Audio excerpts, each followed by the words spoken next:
Buat yang penasaran, gimana sih caranya bikin cireng supaya bisa garing renyah? Dan gak mudah alot meski sudah dingin? Mending sini ngumpul dulu. Nah, daripada kamu makin penasaran, yuk langsung saja kita bongkar resep rahasianya. Pertama, siapkan sebuah wadah. Lalu tuangkan sekitar 250 gram tepung aci tapioka ke dalam wadah ini. Jangan lupa tambahkan juga 2 sendok tepung terigu. Selanjutnya, bumbui adonannya ini dengan merica bubuk. Lalu bumbu penyedap rasa secukupnya. Terus bumbu atom bulan dan sedikit micin supaya lebih gurih. Setelah semua bahan masuk, langsung saja diaduk-aduk dulu semua bahan kering ini sampai tercampur merata. Setelah itu siapkan panci, kemudian tuangkan sekitar 200 ml air. Lalu tambahkan 4 siung bawang putih yang sudah dihaluskan. Nyalakan kompor dan masak sampai airnya ini benar-benar mendidih.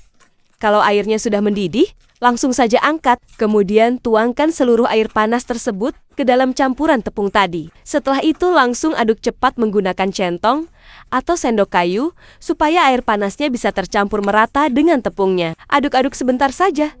Cukup sampai tepung dan airnya menyatu. Ingat ya, adonannya tidak perlu diuleni sampai kalis. Cukup sampai tercampur dan membentuk adonan seperti ini saja sudah cukup. Kalau adonannya sudah jadi, sekarang kita langsung masuk ke tahap membentuk cirengnya. Supaya tidak lengket saat dibentuk, siapkan sedikit tepung aci tapioka sebagai baluran. Ambil sedikit adonan, lalu tinggal dibentuk dengan tangan seperti ini.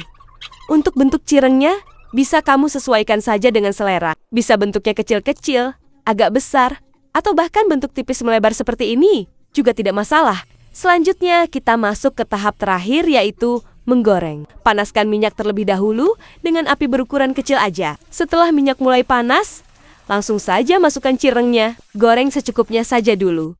Jangan terlalu penuh.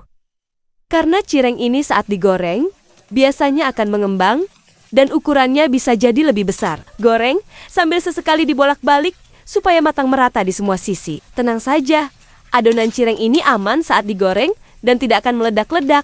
Jadi tidak perlu khawatir buat kamu yang baru pertama kali nyoba. Lanjut goreng agak lamaan, sampai warnanya berubah menjadi kuning keemasan yang cantik, dan teksturnya benar-benar kering, garing, dan renyah. Kalau dirasa sudah matang, langsung saja angkat dan tiriskan sebentar. Setelah itu pindahkan ke dalam wadah, dan siap disajikan. Dan inilah dia hasil akhirnya, cara membuat cireng yang teksturnya itu super renyah, kriuk banget ketika digigit, dan gurihnya itu sangat berasa. Ternyata cara membuatnya sangat mudah sekali.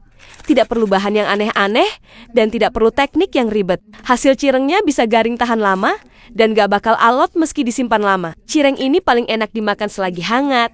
Apalagi kalau ditemani cabai rawit utuh atau dicocol dengan sambal goreng seperti ini. Dijamin deh sekali. Coba kamu pasti bakal langsung suka dengan rasanya.